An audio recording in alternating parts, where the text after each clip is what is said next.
Welcome, everyone. Ready for another deep dive? Today, we're going to explore U.S. intervention in Central America, specifically during the 1980s. Sounds intense. It is. And to guide us, we've got a fascinating book, The Wild Frontier, 200 Years of Anglo-Saxon Fanaticism in Latin America by Jorge Majfud. Mahfoud definitely offers a perspective we often don't get in mainstream historical accounts. Should be interesting to see where this takes us. Now, the 80s in Central America, it was a wild time, to put it mildly. Cold War tensions were at their peak, and the U.S. was, let's just say, super concerned about the spread of communism. Oh, yeah. That fear of communist influence had a huge impact on U.S. foreign policy back then, leading them to make some, well, questionable decisions. Decisions that had some pretty serious consequences, right? Absolutely. We're talking about support for dictatorships, funding of paramilitary groups, even direct military interventions. Like, remember Elliott Abrams? His name pops up a lot when you're researching this period. Yeah, he was a key figure in the Reagan administration, and his involvement in some of these events is still highly debated today. And let's not forget the School of the Americas, where a lot of Latin American military personnel were trained. A place with a pretty controversial history, to say the least. Many link it directly to human rights abuses throughout the region. Right. It's a complicated story, for sure. But to really understand what happened, we need to look at some specific events. So picture this. It's 1981, and we're in El Salvador, in a small village called El Mozote. El Mozote. That name rings a bell. Wasn't there a horrific massacre there? Sadly, yes. This village gets caught in the middle of the Salvadoran Civil War, and the U.S. trained Alacatl Battalion. Hold on. Trained by the U.S.? Exactly. Trained at the Schools of the Americas, no less. They enter El Mozote, suspecting the villagers of supporting leftist guerrillas. So what happened? Well, what happened next is absolutely horrific. They massacred over 1,000 civilians, including women and children. Just unimaginable brutality. Wow, over 1,000. That's just unfathomable. Majfud describes it in chilling detail. Soldiers shooting people at point-blank range, executions, even smashing infants against rocks. It's hard to even comprehend that level of cruelty. And the truly heartbreaking part is that there were survivors. Majfud tells the story of Adelio Diaz-Chicas, a 6-year-old boy who survived by playing dead.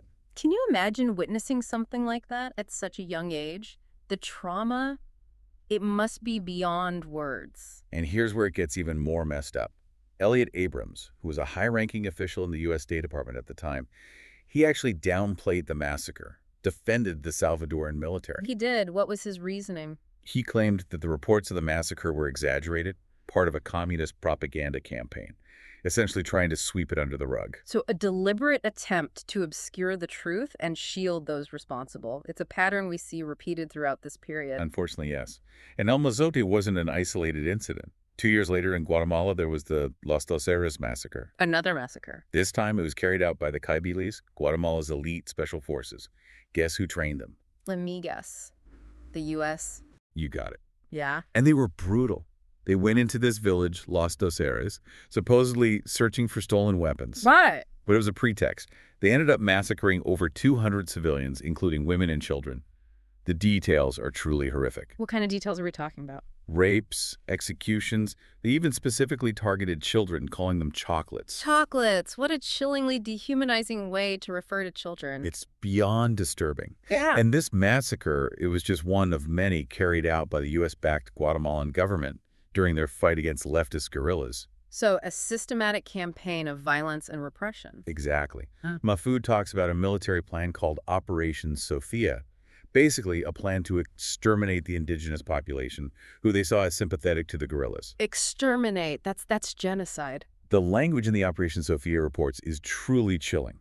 Yeah. They dehumanized the indigenous people, saw them as the enemy, and used psychological warfare to break their spirit. It's a dark chapter in Guatemala's history, and the U.S. was complicit in it. The U.S. was involved in a lot of dark chapters during this period. And it wasn't just limited to Central America. Remember the invasion of Grenada in 1983? Grenada!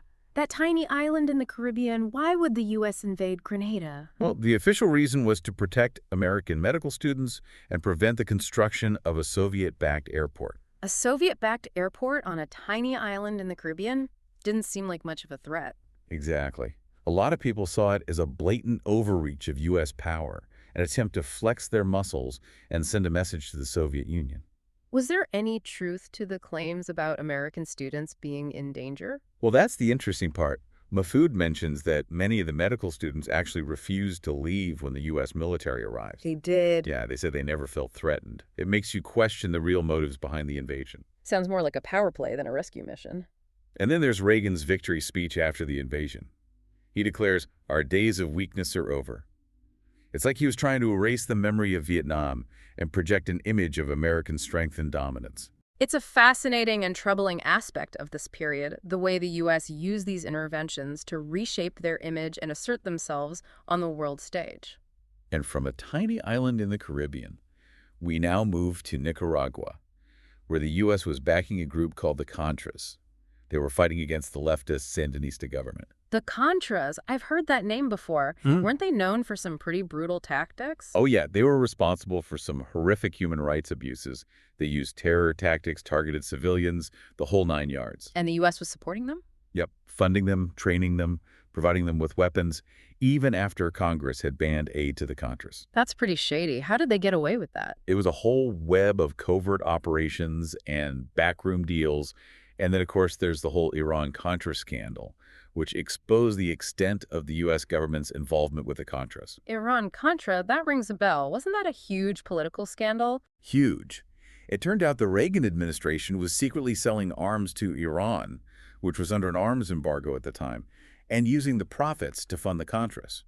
Hold on, they were selling arms to Iran, a country they considered a state sponsor of terrorism, to fund a rebel group in Nicaragua. That's incredibly reckless. It was a major violation of U.S. law and international sanctions, and it showed just how far they were willing to go to achieve their foreign policy objectives. It also shows how interconnected all of this was. We've got Central America, Iran, the Cold War, all tangled up in this web of covert operations and political maneuvering. And the consequences were far-reaching, not just for the people of Central America, but for the U.S. as well. It damaged their reputation, eroded trust in the government, and created problems that we're still dealing with today. It's a reminder that actions have consequences, and sometimes those consequences can be far more devastating than we ever imagined. Speaking of consequences, let's talk about Manuel Noriega, the leader of Panama. He was a real piece of work, dictator, drug trafficker, and get this, a long-time CIA asset. Wow, that's quite a combination. How did he manage to stay in power for so long? He was a master manipulator. He played both sides, working with the U.S. while also engaging in all sorts of shady dealings. And the U.S. government, they turned a blind eye to it for years because he was useful to them. Useful how? He helped them fight communism in the region. He provided intelligence. He allowed the U.S. to use Panama as a base for their operations. It was a mutually beneficial, if somewhat corrupt, relationship. Until it wasn't, I'm guessing. What happened? Well, eventually, Noriega's usefulness ran out. His involvement in drug trafficking became too big to ignore, and his human rights abuses were starting to attract international attention. He became a liability. So what did the U.S. do? In 1989, they decided to get rid of him. They launched Operation Just Cause, a full-scale invasion of Panama. An invasion to get rid of one guy? It seems a bit excessive. It was a controversial move, for sure. The U.S. government claimed they needed to protect American citizens in Panama and restore democracy. But let's be real, it was all about getting Noriega. Pretty much. They captured him, brought him back to the U.S., and put him on trial for drug trafficking. And what happened to him? He was convicted and spent years in prison.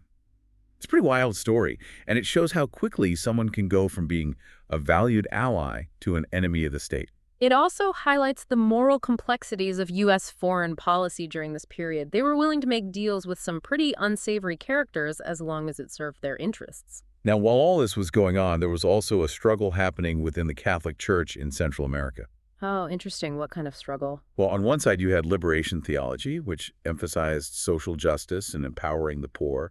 And on the other side, you had more conservative elements within the church, often aligned with those right-wing regimes and U.S. interests. So a clash of ideologies within the church itself. Exactly. Liberation theology was seen as a threat by those in power, both secular and religious. They were accused of being communists, subversives. And I'm guessing they faced some serious consequences for their beliefs.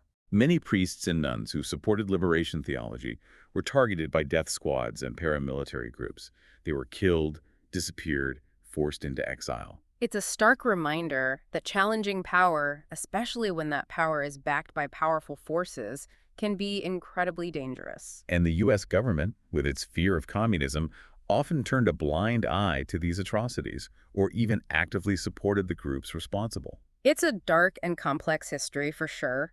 And it's important to remember that these weren't just abstract political or ideological struggles. They had a profound impact on the lives of real people. Absolutely. And to really understand this period, we need to hear those stories to see how these events played out on the ground.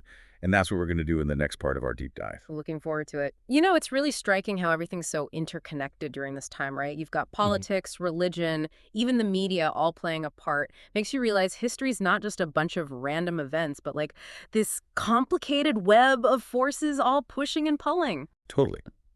And Mahfoud actually digs into this fascinating, kind of disturbing aspect, the whole role of religion, specifically this clash between liberation theology and these U.S.-backed evangelical movements. It's like a battle for the soul of Central America. Oh, yeah, it was a battle for hearts and minds, that's for sure. You had liberation theology on one side, all about social justice, empowering the poor and oppressed, gaining traction in the Catholic Church, especially among those living under these oppressive regimes. And a lot of the priests and activists who aligned with liberation theology ended up targeted by those right-wing regimes and those brutal paramilitary groups. They were seen as a threat to the whole system. Right, because liberation theology was seen as subversive, right? Even communist. They challenged the power structures, the inequality, direct threat to those benefiting from the status quo. So violence and repression became the response. It's tough reading about those priests and nuns murdered or disappeared just for speaking out against injustice, standing up for the poor. Definitely highlights the danger of challenging power, especially when it's backed by something like the U.S. government. And then you've got the flip side. Those U.S.-backed evangelical movements, often pushing a much more conservative, pro-capitalist message. Figures like Pat Robertson and Jerry Falwell, they had real influence.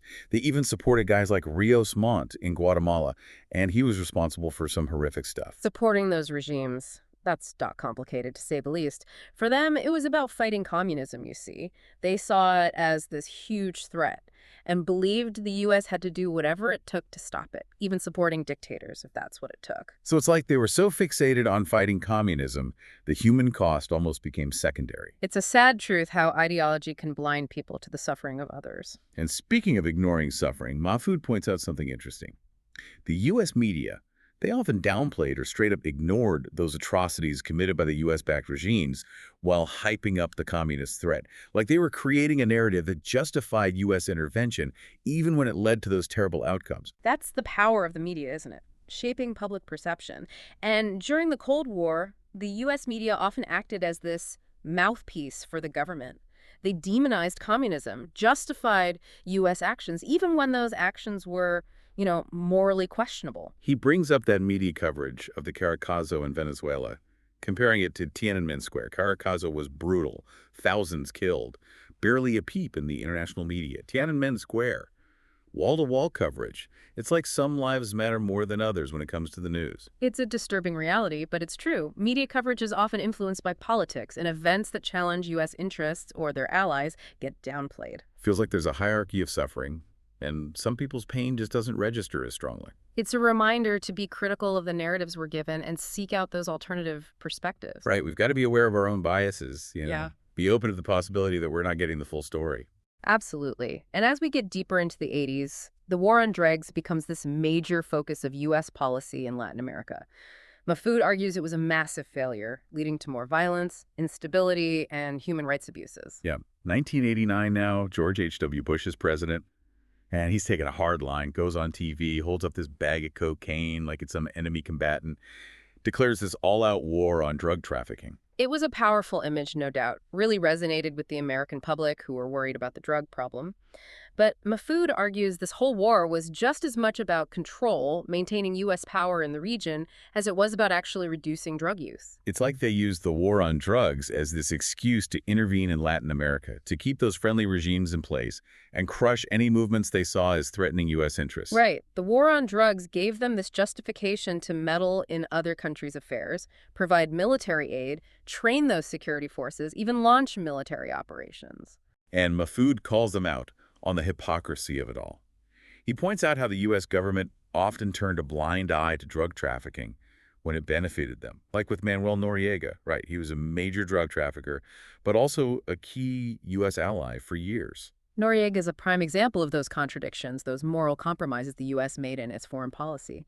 They overlooked his criminal activities, the human rights abuses, as long as he was serving their purpose. Yeah, they were playing a dangerous game, making deals with the devil, and it blew up in their faces. Noriega became too powerful, too independent, and his drug activities were becoming a real embarrassment. So what did they do? 1989 rolls around, and they decide to get rid of him. They launch Operation Just Cause, invade Panama, capture Noriega, bring him back to the U.S. to face trial for drug trafficking. Wow, created a monster and then had to destroy it. Tragic story. And it shows those unintended consequences of U.S. meddling in Latin America. They thought they could control the forces they unleashed, but it often backfired. Absolutely. And as we're nearing the end of the 1980s, the Cold War is winding down, right? The Berlin Wall falls in '89, the Soviet Union collapses a few years later. But the legacy of U.S. intervention in Central America, that's going to linger. Yeah, it's a heavy legacy.